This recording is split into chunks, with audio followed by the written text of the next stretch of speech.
sports world isn't slowing down. It's hitting another gear. The MLB season is in full swing now, bringing daily bets and the usual bullpen meltdowns. The NBA playoff picture is getting tighter by the day, so every game actually means something. We've got the Masters taking over the golf world, where every shot can shift the leaderboard.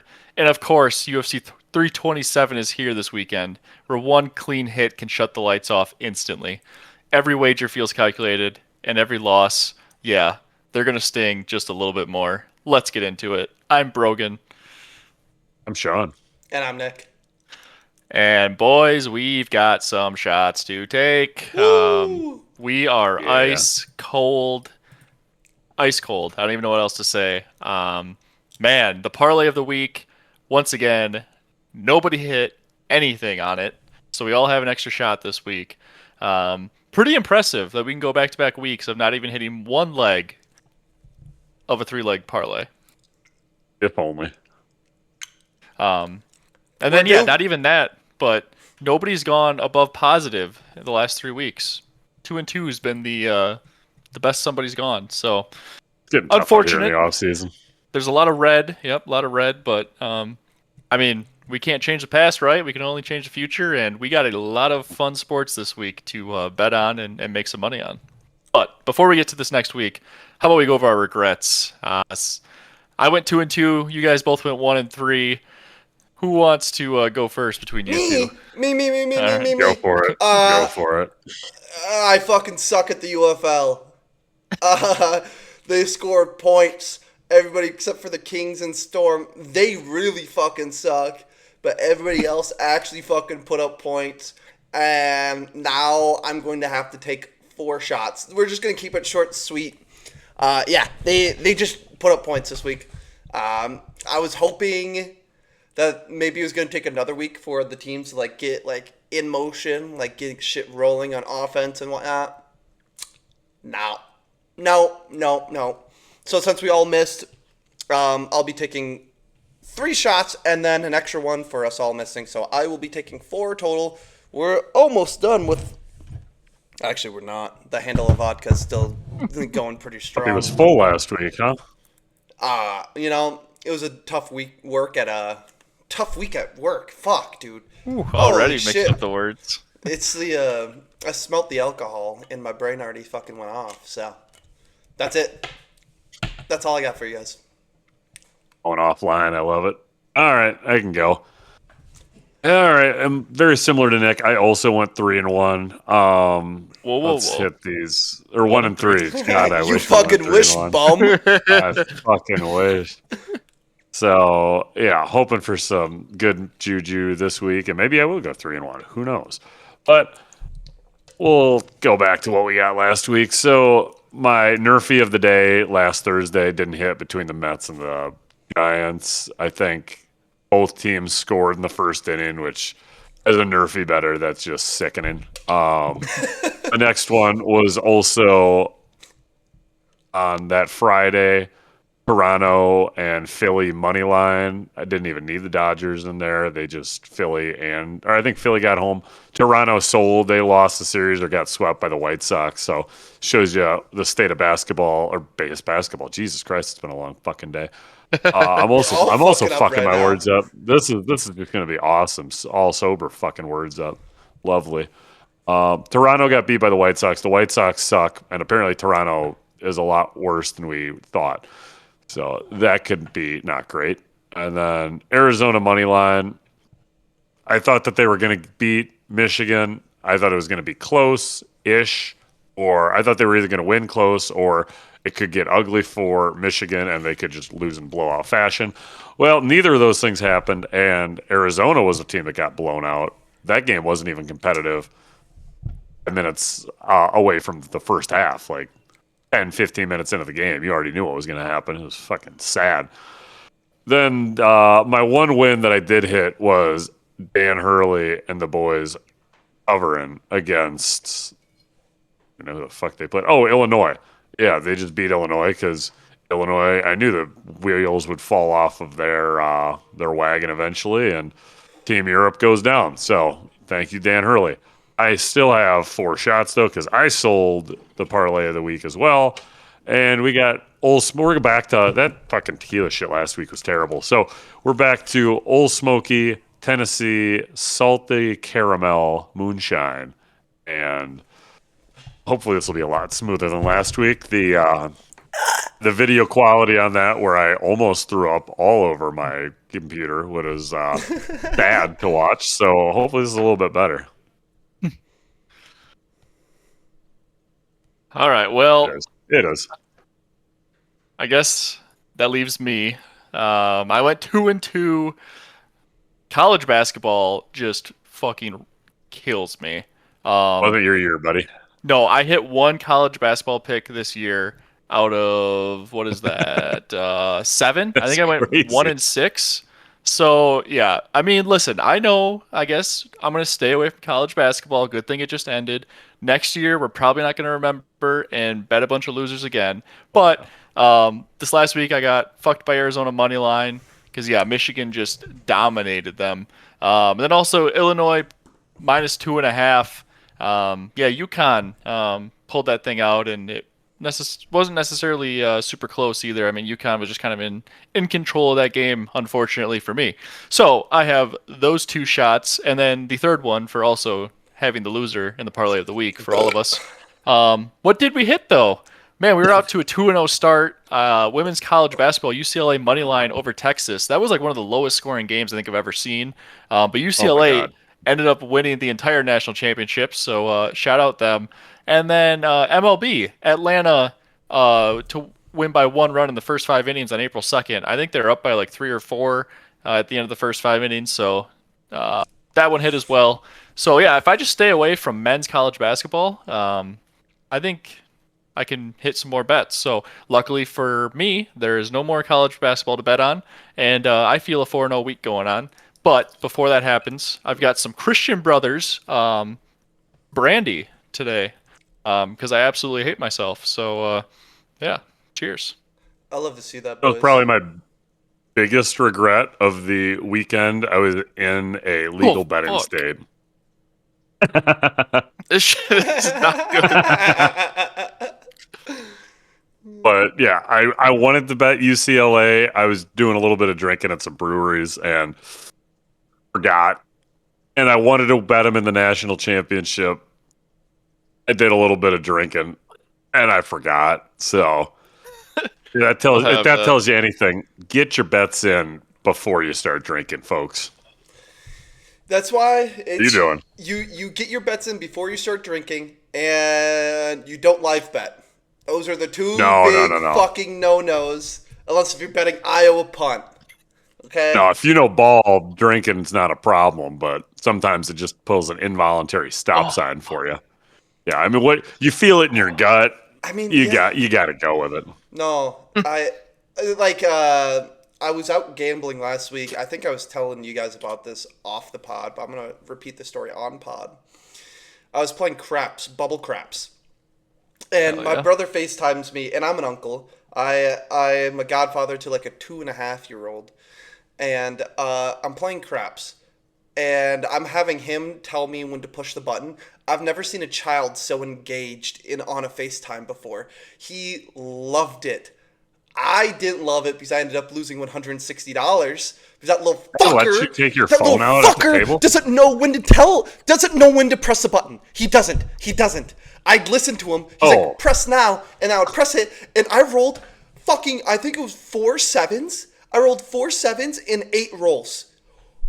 What? You can bet on the sevens, dude. Yeah, I know, but Should've done that. No, those are single bets. Those are single one-time bets, and after once you roll and it doesn't roll a 7, those get wiped. It's not worth it. Whatever you were saying had me screwed up. I thought you were rolling at a table, and I was like, "How you can't have your phone out there? No, gonna get carried out." I'm pretty sure I wasn't supposed to have my phone at the bubble craps either, but it was just me at the bubble craps, and nobody actually gave a fuck. It's like a bubble craps. Well, no, I don't think. Couple seats around. I don't think. I think the table etiquette for bubble craps, where it's a universal thing, I think that's pretty gray. I don't think anybody cares if you have your phone out there. I don't know. I don't know think it's like at the rules and policies are. the But blackjack roulette. Yeah. I know Because I think my dad or brother, I think my dad wanted to record this or record him playing blackjack or roulette one time, and the pit boss came over. He's like, "You can't have your phone." I was like, "Oh, sorry, I didn't know." It's like not at Don't the love table. that. Yeah, right. Yeah. Well, I was also at the casino this weekend, and Woo! I was at the blackjack table, and I would slid a chip forward and mutter meow, and hoping my lucky streak would pounce like a little stealthy cat. And guess what? It did. I made about $100 on blackjack. So, yeah, for you. hell yeah, had a good time at the casino. I lost a lot of money last week betting on college basketball, though. So, Yeah. Between I made about 30, but I blew a lot of that trying to bet the crew, and I was just there mostly watching my brother's debacle at the blackjack table, calling a dealer a witch. So it was awesome. I can't wait for your bachelor party, Sean. I really want to go to the casino with sick. you boys. I have it. Yeah. I'm gonna store away a good chunk of money. Start squirreling away some money. Dude, I'm storing some money away right now. I'm burying it in some holes around my apartment complex, I hope you are. and we're gonna make out like a fucking bunch of bandits. Fuck Something yeah. like that.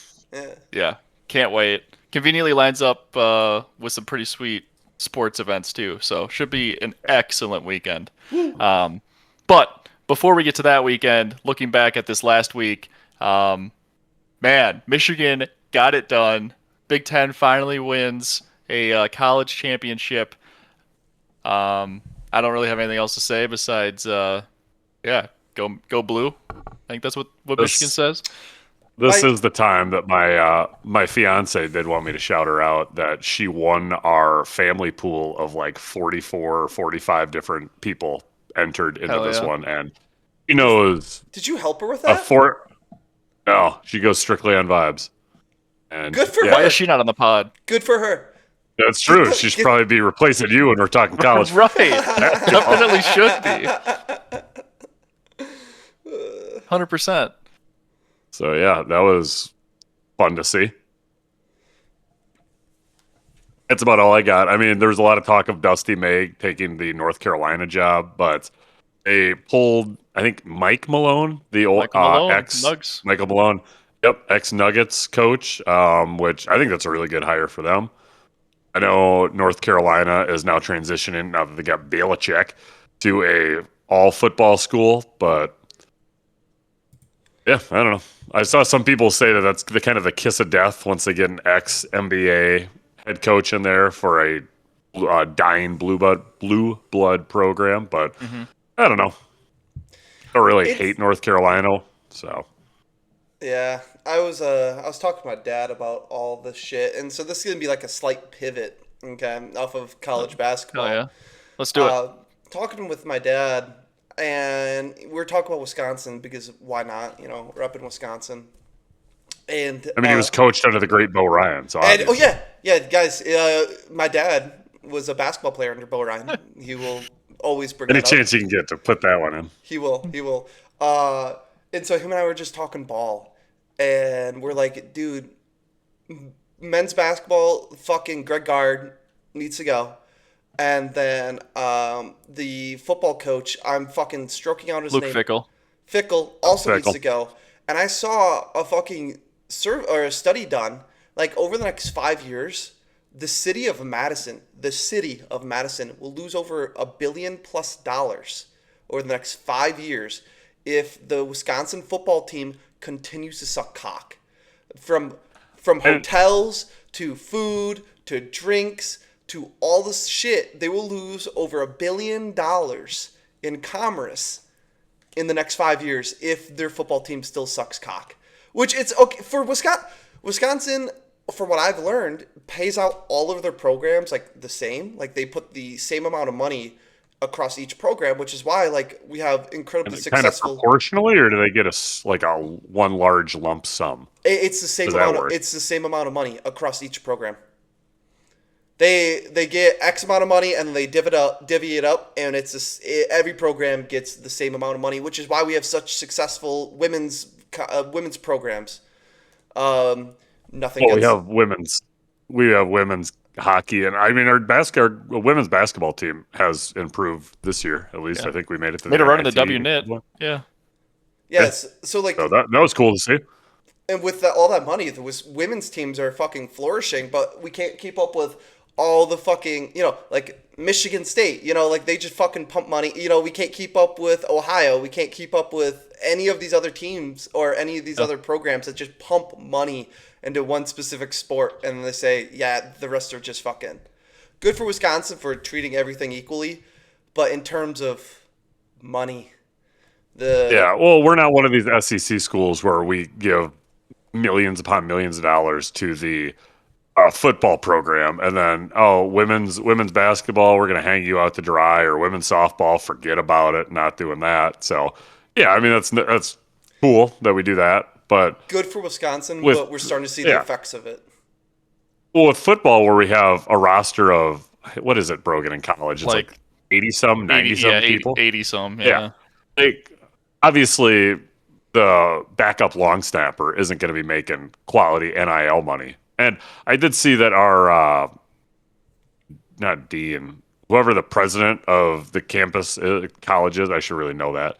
But she did say that they were going to be putting more money into college athletics, which I think that they should, rather than just constantly doing renovations on buildings that don't need to be renovated. But they got to spend that money somewhere to keep the donors happy.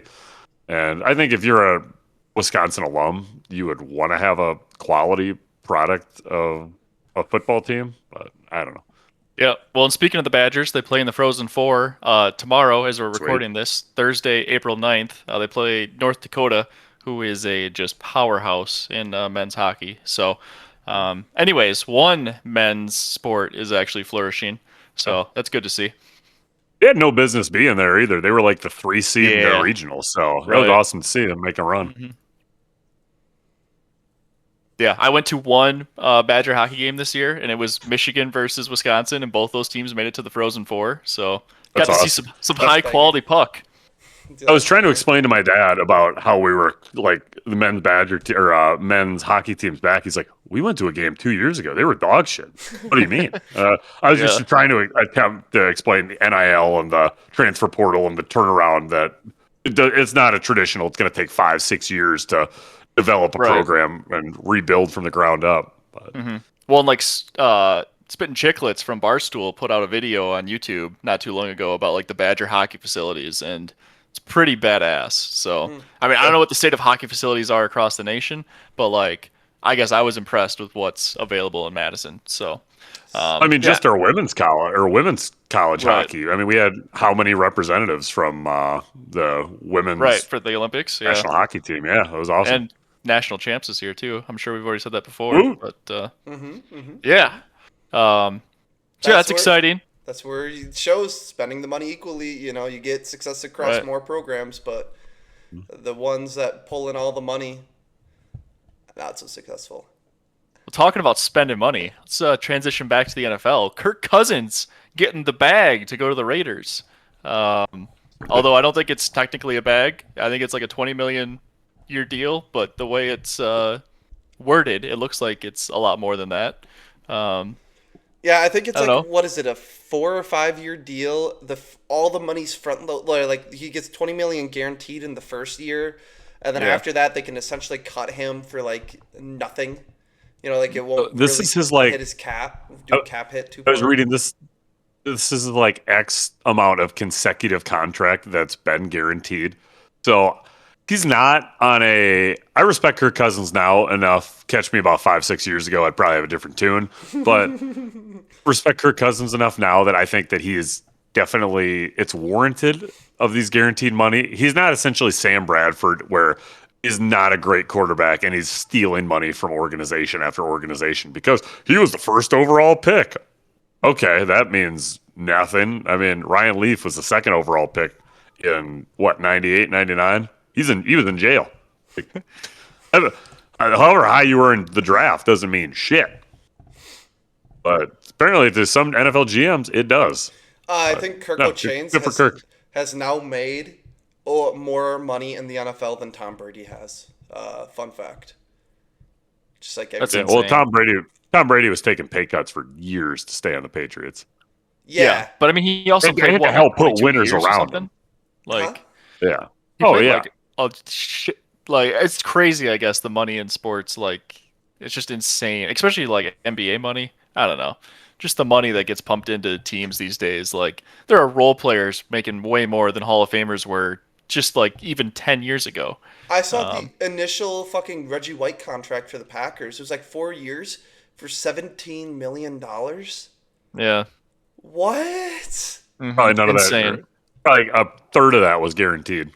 If he's lucky, yeah. Like Right. what? Yeah. Well, somebody who's going to probably get a pretty big guaranteed deal, also from the Raiders, Fernando Mendoza. News came out that he is not going to be attending the draft. I believe he's going to have a family party in Miami. I believe. He seems like a family guy. Yeah. So will not be at the draft. That kind of sucks, I guess. Like first overall pick, not attending the draft. Yeah. I mean, we were far enough away where we were at the draft last year where we saw Hmm. a speck of Cam Ward, so that was cool to see. Yeah. No, but like I don't know. Does it? Go there. Are we concerned about the draft like dying? I know the NFL's done a good job like shifting it from city to city. Obviously, we had a blast in Green Bay last year. Yeah. I'm sure Pittsburgh's going to be great this year too. But like, if the athletes stop showing up, obviously the team, the people actually drafting players aren't at the physical draft either. They're in their war rooms. Like, does the draft become just like a virtual event? I guess is what I'm trying to say.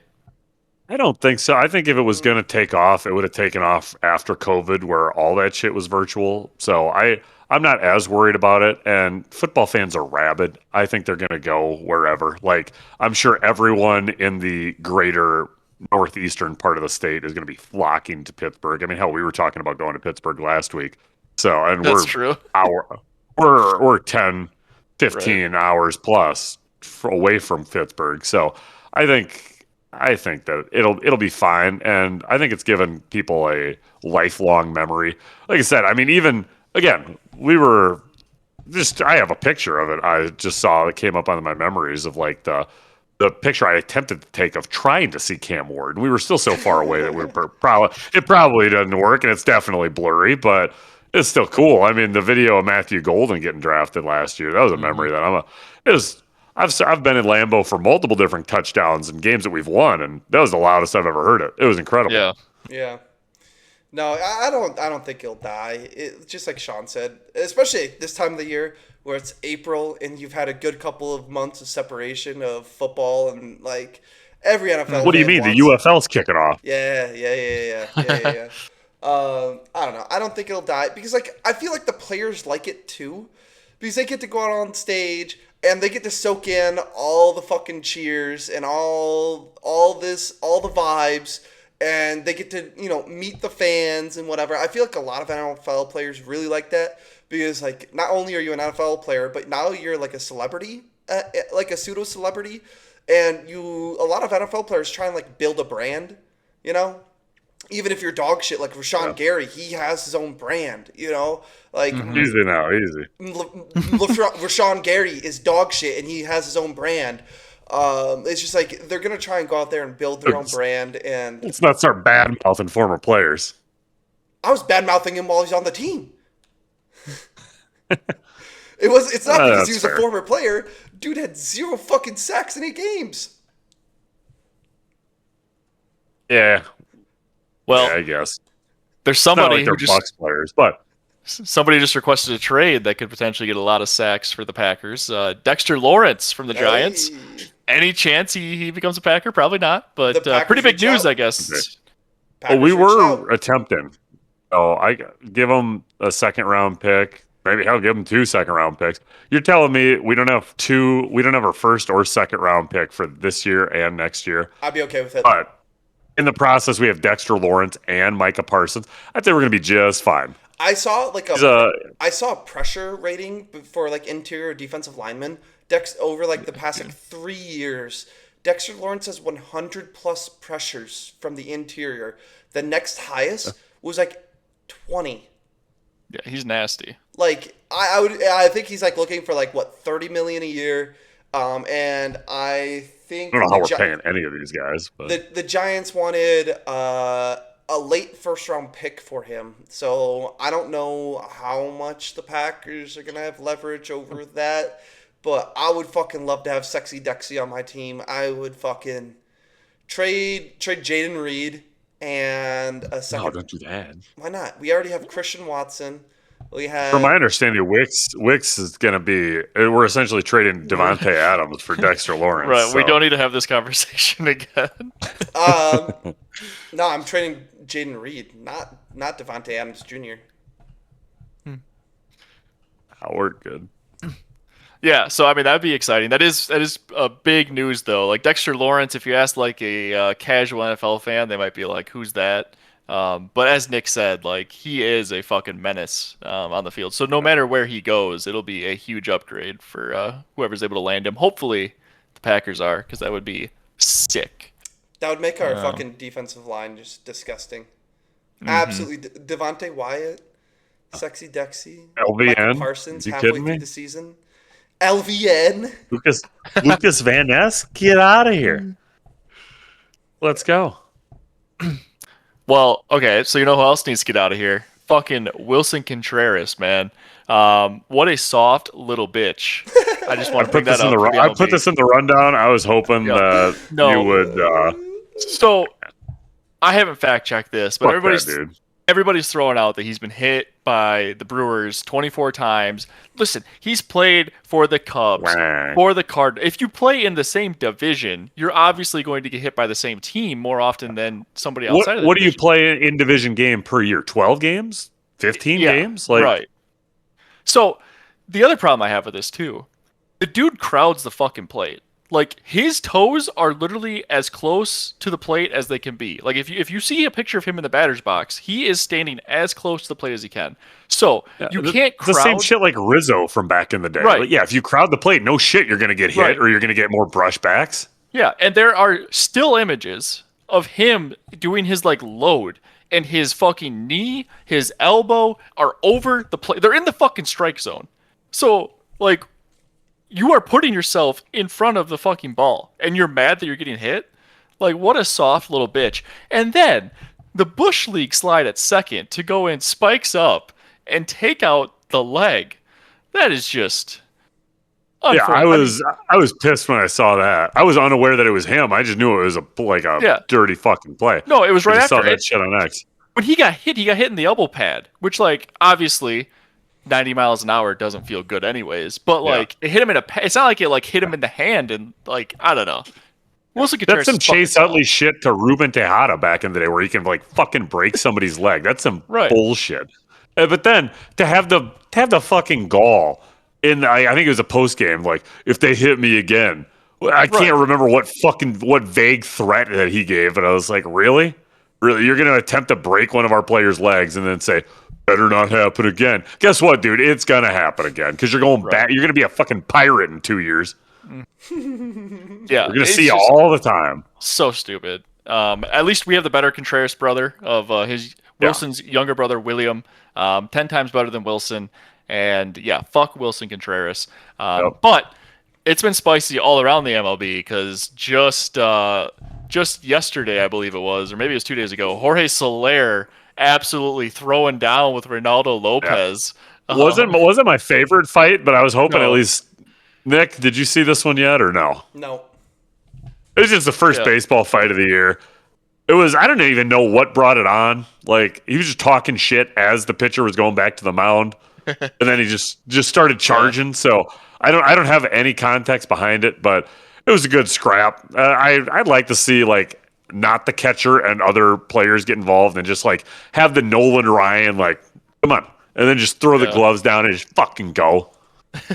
Just watch hockey. Yeah, but that shit's these guys don't like. You can see a batter get pegged and then just slam his helmet down. The pitcher will throw his gloves down. There is zero padding there.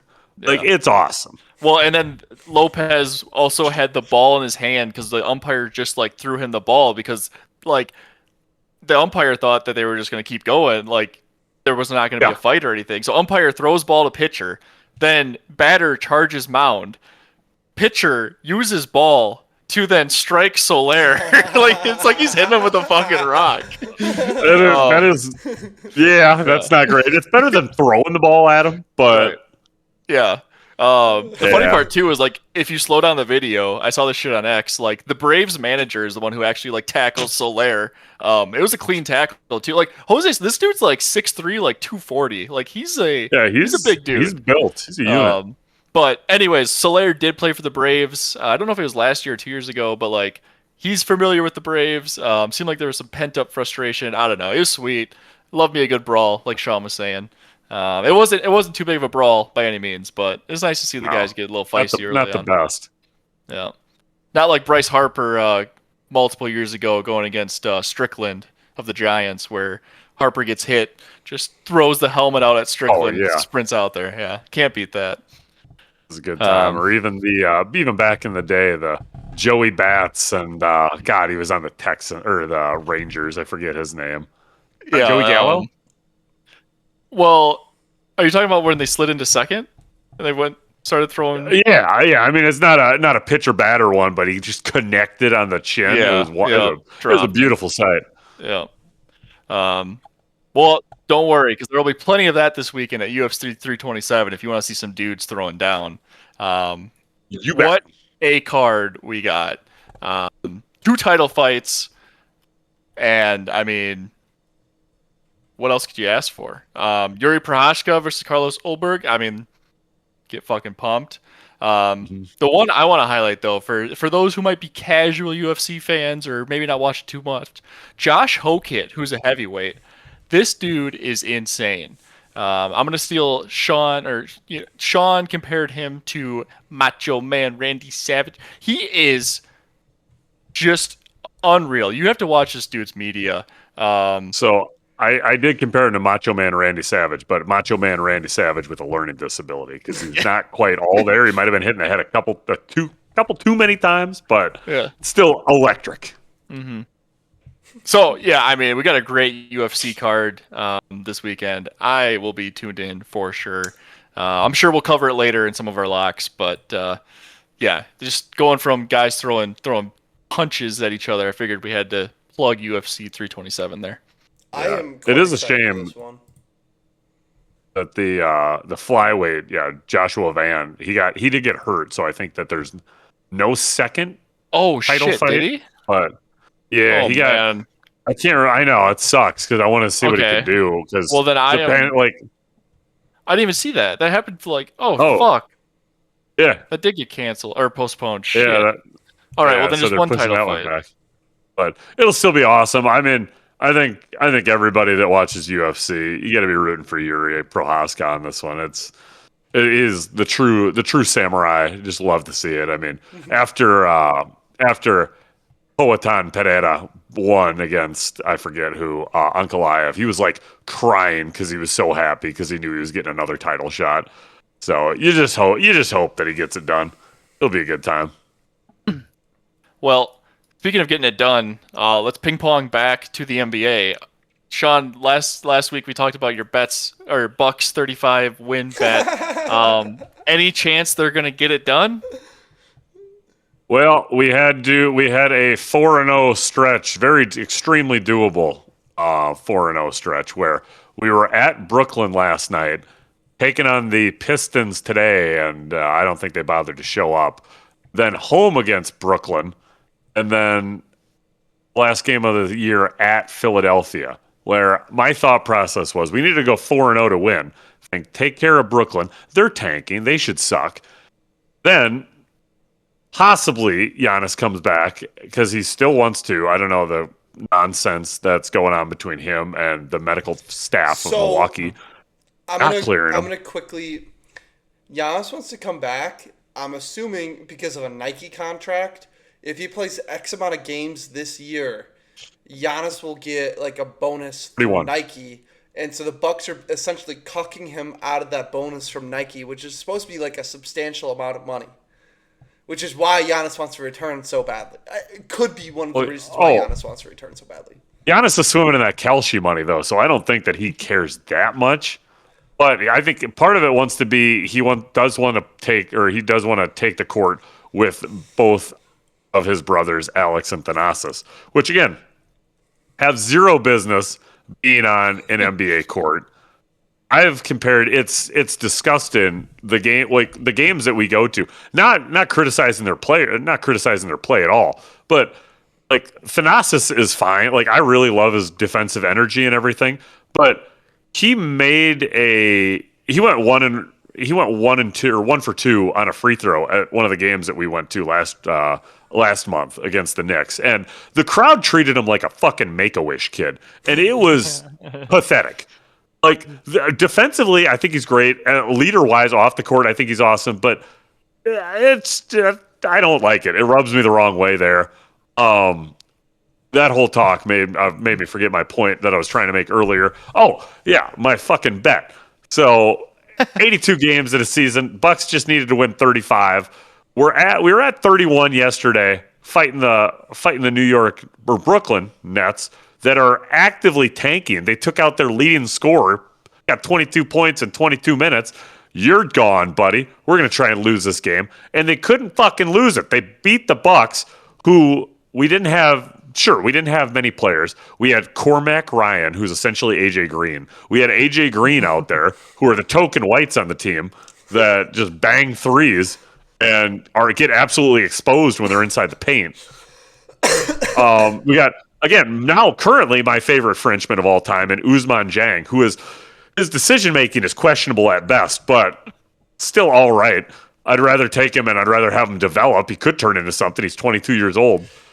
And then we just got, Taurean Prince banging a bunch of threes. I don't know how old he is, but nobody else in the NBA wants to give him a contract.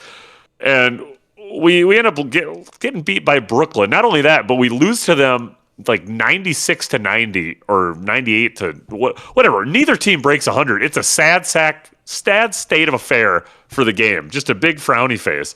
I was expecting this. I was expecting us to win last night. And maybe because over the last 4 years, we've only lost to the Pistons 3 times. And one of them, we beat them most recently without Giannis when he got hurt. And I don't know if you guys are keeping up with the NBA, but they're the 1 seed. They're pretty good.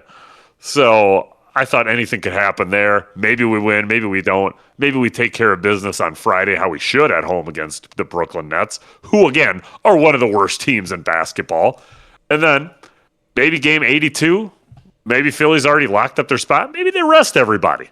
But no, the Bucks decided to not show up to the Barclays Center and just make me upset. But again, that's on me for betting on a fucking Doc Rivers-led basketball team. Doc Rivers, like I said, he's ruined everything that he's ever touched when it comes to basketball. Google him. I don't know why. I don't know what. Yeah, Google him. You're going to find out he's a fucking fraud. Which, again, I don't like Kyle Kuzma. And I read way more words than I was expecting to on a fucking Shams article yesterday talking about the players had a players-only meeting after Doc tore into the guards of Ryan Rollins and Kevin Porter Jr. on some of their selfish play. And Kyle Kuzma tried to get these, again, these aren't like 10-year veterans. These are still very impressionable children, if you will, in the NBA. He's like, guys, don't take what the coaches say too personal. If they're going to chew you out, like just kind of let it be like a duck. Let it run off your back. And what does Doc do for the kind of crafty veteran in the locker room? Has his first does not participate coach's decision of his career, because that's what you get for questioning authority right now in the Bucks organization. Fucking pathetic. Embarrassing. So they're not hitting 35 wins is what I'm hearing. At best they can get 34. I was expecting this shit to go at least a couple more days, give me some delusion, but nope. So again, I'm waiting until the offseason at this point to fucking fully unload on this organization. I'm sad. I'm pissed. I don't know what emotions are coming out. It's upsetting. This is the most disgruntled I've been as a Bucks fan since like we lost in the NBA or Eastern Conference Finals in 2018. Yeah, I mean, you'd think they'd bounce back quick banging all those threes, but I guess not. Maybe they're just banging threes the rest of eternity. Me and the Bucks have a lot in common. Yeah. Yeah. All right. Anything else NBA wise? I mean, playoffs are right around the corner here. Playoffs are going to be sick. I mean, once you get the good teams in there, it'll be awesome. Right. I hope come playoff time I become a pseudo Magic fan, so hopefully they can make some noise. But It'll be a fun time. Why the Magic? Why the Magic? Dude, watch Paolo Pablo Banchero. Banchero? He's fucking awesome. Fuck that guy, Sean. I thought we were just hating on him. No, I he's thought all we right. had I thought watched that him we play. were He D1 just didn't get haters. rebounds. He just didn't get rebounds for me one time, and then I watched him play. I'm like, oh, I like it. One I time, like it. he consistently didn't get us rebounds. Well, no, he was blacklisted. I don't bet his rebounds. I bet his fucking points now, dude. He's kind of sometimes gets buckets. Okay. I mean, the Magic don't put up a lot of points. It's usually especially come playoff time, it's gonna be a rock fight. They got Desmond Bane. Once Suggs, if you get a Suggs game when he's healthy, look out.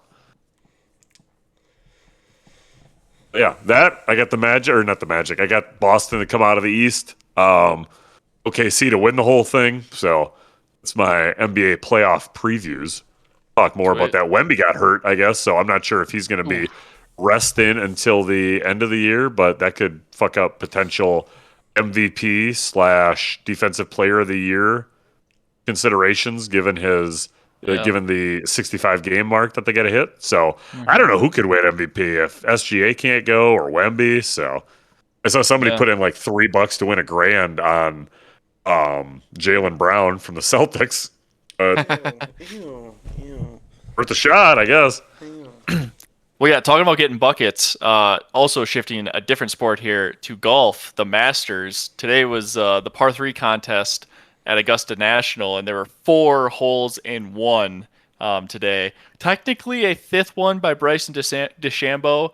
I believe he hit his first shot into the water, so he's hitting 3 from the tee, and then he fucking just dunked his next shot to get a par.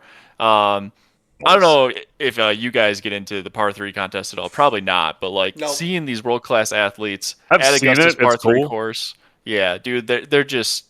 The greens are also kind of made to it's made to be a spectacle, right? So their greens are made to have slopes on them to funnel kind of towards the hole. I don't know. I love it. There's kids hitting shots. It's a great time. It's a kickoff to the Masters tournament, which starts tomorrow, Thursday, runs through the weekend. You just can't beat it. Can't beat it. Love the Masters. Everybody turns into a golf fan when the Masters comes around, it seems like, even though Nick's face isn't agreeing with me. So there will be some master bets in my locks, at least, and potentially a dog barking from the Masters, too. We shall see. Oh, I got a hot dog, so... I got a hot dog and a pimento cheese sandwich. Yeah. Nice plug. Is there anything else we want to cover before we get to the dogs? I mean, you talked about the Masters. If anyone, the 1 to 10 listeners that we have, want to just check out the Masters concession stand, where more MLB, NBA, NFL stadiums should take note of about the family-friendly prices that are available, where it's a couple dollars, get you plenty of food. No. I want to pay $20 for a beer. Yeah. I saw... What fucking stadium was that at? I saw a fucking video of it. It was out of this fucking machine. It was essentially a vending machine, and it was $20 for a beer. It's dude, you're not even paying anybody to fucking serve the beers. But yeah, it's $20 for a beer still? Go fuck yourself, dude. Go actually fuck yourself. That's it. Yeah. Well, and also with the Masters, not only do they have great concession prices, they also have the Masters app, so you can literally watch the entire tournament from an app for free, which is unheard of these days, right? You got to have 17,000 streaming services, and you got to pay for each one of them to be able to watch something. But for the Masters, no, you just download the Masters app. You get the whole tournament at your fingertips. Boom. So... yeah, I want to shout out. I love it. I want to have I've streamed the Masters at work before. Boo. No, I want to have Prime, Peacock, Netflix, and then some Paramount other Plus. Paramount Plus to be able to watch the Masters. Fuck that. This is bad. You can have all those apps. Just get another one. No. I want to have 4 apps to watch the Masters. Otherwise, I get fucking paywalled out. All right. Seed, anything else we need to bring up? Nick's getting a little testy here. We should probably move on to dogs. Fuck that guy. All right. I'll hit my dog. Well, actually, before I hit my dog, let's go back to last week's dogs. Sean going back to back, Yes. hitting a dog last week. Very nice, very nice. Moicano money line. I'm pretty sure it was like a sub in round 2. I think. We rescued them hours from Oh no. Okay. Uh-huh. Oh Uh-huh. no. Oh no. Very nice. Very nice. I hope he doesn't leave because that's gonna fuck up the entire camera Right. situation. We shall see. We shall see. Fuck. I wish we could have the camera too of him scrambling right now. I know, dude. When you have a live camera I only have a live camera in the shower, so I don't have one in this fucking Right. living room, so I won't be able to. Motherfucker, Sean. Of course you would. Are you still recorded? Yeah, we're still going. Okay, we're still live. We're still fucking live. We're gonna do it live. All right, we'll see if Sean drops out or not. I'm a little nervous to proceed, just in case if he does drop out, we need to work some magic here. Yep. But yeah, hyping up Sean's dog last week. Renato Moicano, money line plus 145. Wasn't the largest dog, but it was a dog nonetheless, and Sean did hit it. And oh, hey yo. the audio. Welcome back. I don't know what the fuck's going on because my entire internet is working, but Very Welcome back. nice. We're still live. Very nice. I'm glad. All right. Well, we were just talking about Moicano, getting you the dog win. Yes, we rescued the dogs from the euthanasian, and we're very happy about it. So I think he got a sub win or something like that. So Yeah, I think it was absolutely sub round love it. I know he said some shit up there once he got the mic in his hand. So I can't remember what the fuck he said, but glorious. Mm-hmm. All right. Well, Sean, do you have a dog this week that you want to talk about, or I mean, I got one for the Masters, but you can go ahead if you want. Yeah, we're gonna just go Patrick Reed at 39-1 to win the whole thing. Because why Love not? that. Phil's not in it. My favorite lefty. Tiger's getting the help he needs, hopefully. So we're gonna go Patrick Reed, 39-1. I love how you go from like barely over like even money to just dropping a 39-1 dog. But I mean, you've been on a little bit of a dog heater lately, so this would be all time. Oh, Patrick God. Reed wins this weekend. Unfortunately, my dog is in a direct dog fight with you.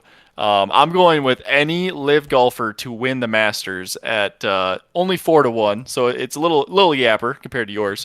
But who does this give you, right? This gives you Bryson DeChambeau. He has looked really good at the Masters last year. He's won the 2024 U.S. Open. Obviously, he's won a couple live events this year too. Bryson is a dog. Sergio Garcia. Are we uh-huh. Uh-huh. I mean, All of our Sean cameras left. got fucked. Oh, right. Okay. There we All go. right, we're back. Okay. Jesus Christ, that's infuriating. Okay. Are we still live? You were still live. Love it. All right, let's keep going. Where was I at? Sergio Garcia. He won in 2017. He can win again. Tyrell Hatton. He's finished top 15 the last 2 years. Dustin Johnson won in 2020. Who else do I want to talk about? John Rahm. He won in 2023. Fuck, you even get Bubba Watson, who won in 2012 and 2014. So what am I saying? You only get 10 golfers that are from LIV, but they're high-quality golfers. That's why LIV wanted them. And 4-1 with all of those different options. I mean, John Rahm and Bryson DeChambeau are up there at the top anyways by themselves. So I thought at plus 440, there's some decent odds there to be barking for a dog. So that's my dog this week. So I actually have a fun dog this week. We're gonna go with the fucking NHL, the New York Islanders power play for them to score 2+ points on the power play at plus 370, Uh-oh. baby. I have been very casually watching the NHL and kind of keeping up with You're a puck guy? a little What? bit. A little bit. When I was going through flight school and I was learning all this shit, I was down in North Carolina. I got in contact with a bunch of my classmates were NHL fans. They were who's from North Carolina? I already forget. The Hurricanes? Yeah, the Yes, Hurricane. Yeah. Hurricanes. Offensive. They were doing pretty well in the tournament. I think last year or like 2 years Playoffs? ago. Yeah, playoffs. They were doing Big puck pretty. guy. Yeah, big puck guy. So I've been very casually keeping up with it. I watched a couple of games with them, and I'm like, okay, I can kind of fuck with this. So just watching the Islanders, I think that they're going to be. This one's a little bit of a long shot for sure. I think they're going to be able to get one power play done. 2 is a little bit of a stretch, but for plus 370, it's a fucking steal. Almost 4-1 odds. Fucking steal. Almost 4-1 Pop odds. quiz, Nick. What is a power play? So it's essentially a power. It is a penalty play where you have one defender down. You have one of so oh fuck yeah, you have one defender down. So you have one more person on the offense than you do on defense, from my knowledge. Boom. And Yeah. we need 2 of those to happen over the course of the game. Yes. Then they Well, need not need just to 2 make of the those. goal. They need to score. They need to score. with Okay. that scenario. Yep. Score. Yeah. How is that only not even 4-1? I feel like that should be higher, but okay. Don't shit on his soaps and Dude, drink. I'm don't- not. don't- No, dude, I'm why not. are you I'm just hating? saying. Why are you hating? I'm just Why are you hating? saying 2 power plays over the course of the game. I mean, that definitely is going to happen, but to capitalize on that, I feel like happen. I feel like the odds should be higher. Nope, it's gonna happen. I hope it does. No, I'm not shitting on it. I'm just hoping that I feel like it should be more value. Whatever. I digress. Well, I think historically the Islanders do pretty well in power plays. From my knowledge and a little bit of my research, yeah. they do pretty So well. stats department pulled this up quick. This season, the Islanders have scored 38 power play goals. So Okay. I mean, that's It's not nothing. So we just need to get to 40 tomorrow.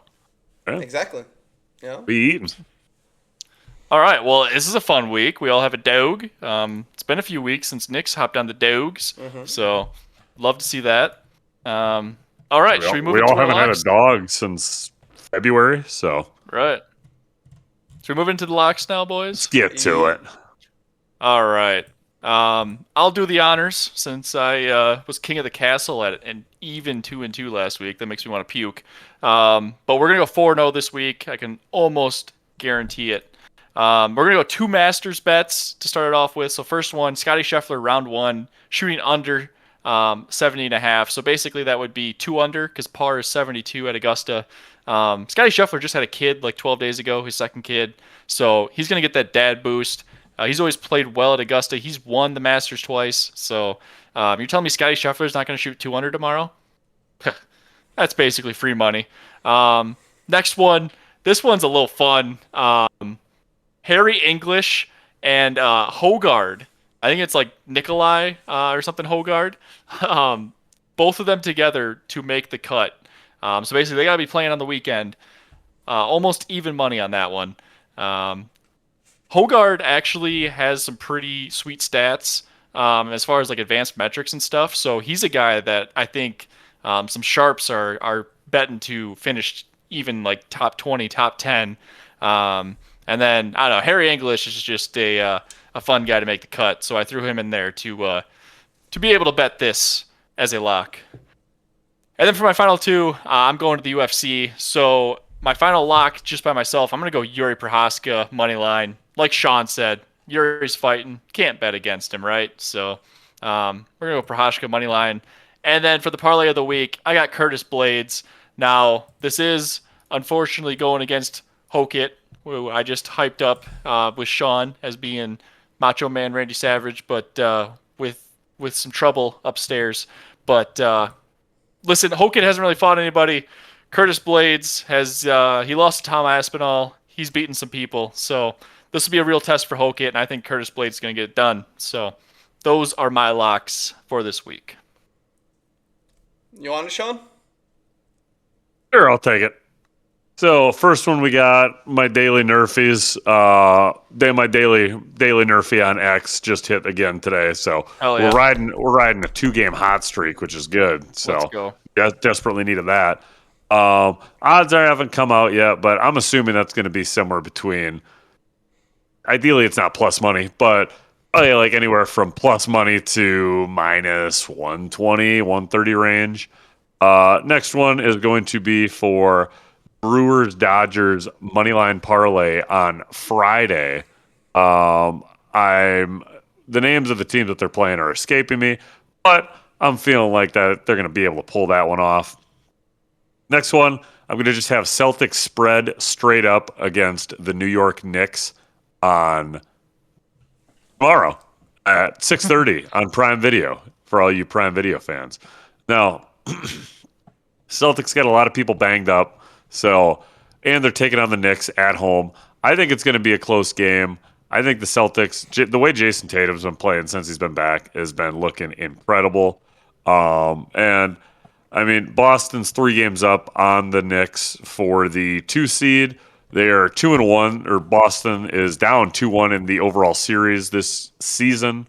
With let's see here, the Knicks taking game 1 and 2, and then Boston taking the last game back in February. So again, at this point, completely different team than what they've played before, than what the other 3 first matchups have been.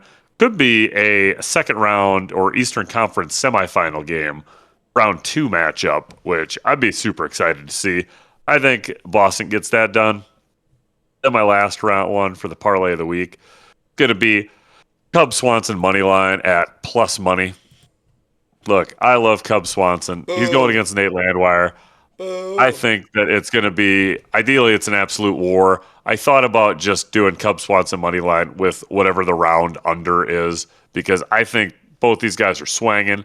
It's going to be somebody's dropping, somebody's body's hitting the canvas, and ideally, it's Nate Landwehr. And like I was telling you boys earlier before the pod, this could be retirement legacy fight for old Cub.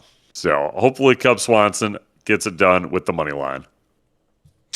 So for me, first off, I would like to state this is one of the few weeks that I haven't doubled down on a bet. I just thought this week, I know. Look at you growing up. I know. We're diversifying. We're gonna go with 4 different bets this week. All of them UFC though. Very first one is Pitbull Pico. Just for either of them to win with a KO, TKO, or a DQ at minus 105. That's just going. Odds are it's probably going to be a KO. Looking at the stats, I think it is Pitbull ends off 32% of his fights in a KO, and then for Pico, it's 69% of the fights. So odds are that it's probably going to end off in a knockout. Next one, Nate Landwehr. Contrary to what Sean's saying, I think Nate Landwehr has a very good chance to win, especially since Cub Swanson hasn't fought in the UFC since 2024. Like, pull. What was the last time Nate fought? Nate fought in January or July of 2025. So it's been shy of a year for one. It's been 2 full years for another one. I just definitely think Nate Landwehr at minus 120 for a money line is really, really good money. Especially Nate has a longer reach. Nate has a longer reach, and I know Nate is on a little bit of a losing streak. He's on a 2-game losing streak. But he can still turn around. I think this is a fight that he turns around against the fucking decrepit old man. All right, at the age of 42, that's a fucking 5-year difference. Okay. Then the next one, we're gonna go with Prado Radke, KO, TKO, or DQ. So once again, it's just for the fight to end off with one of those. It looks like that it's probably gonna end up being a KO once again, because both of them have about a 50% KO rate. And in my head, I'm like, it doesn't matter who wins that one, as long as they're both about 50% KO rate, odds are that's probably going to end up happening in this fight. And that's at plus 120. So I feel pretty good about that one. And then the UFL, we're gonna go back to the UFL, even though I went 1-3 last week, baby. With the gamblers and defenders. This time we're gonna go on the over. Okay, Vegas has this one very, very well positioned at 47.5, but I do think the over will hit for this one. For the defenders, they are scoring 26.5 points per game while giving up 21 points per game. The gamblers are giving up 28 points per game while scoring 19.5. So I definitely think the defenders are going to be able to fucking let their nuts hang on the gamblers and really score a lot of points. I think the gamblers, I think the gamblers, let me just confirm. I definitely think, no, the defenders will probably win. And I think the defenders will put up a decent amount of points against them. So I definitely think the over will hit this week in the UFL, even though I was preaching that the unders were going to hit last week. I'm not Nostradamus. As much as I would like to be, I can't be. I'm going to try my best to be. So we're pivoting, all right? That's what the great gamblers do. They pivot when they see a trend, and we're seeing a trend in this gamblers-defenders game. I think the defenders are going to win, and they're going to just let their nuts hang against the gamblers at minus 110. Right. I love that. If you want to let your nuts hang with us, that parlay of the week of Cub Swanson money line, Gamblers Defenders over 47.5, and Curtis Blades money line comes out to plus 5, 6, 7. 6-7. So, if you want to make money, if you like 5-1ing your money, over 5-1ing your money, sure. Have we gone 0-3 on the back-to-back parlay of the weeks? Yes. But at some point, the cold streak, winter ends, spring comes, right? We are in fucking spring. This bet is going to hit, right? It's going to cash. I believe. Hopefully you all believe as well. All right. That's all I got. Getting all sentimental on this brandy here. Anything else we want to talk about, boy? No, just Cub Swanson retirement fight. Ideally ends up on a positive note. I think one way or the other he's gone, but see. I got nothing else to add. All right. Well, that's the card for this week. Some bets will cash, some will turn into regrets. But either way, we ride. Make sure you're subscribed. We'll be back breaking it all down. Bet smart. And if it misses, take the shot. Goodbye. See ya. Bye-bye. Bye-bye.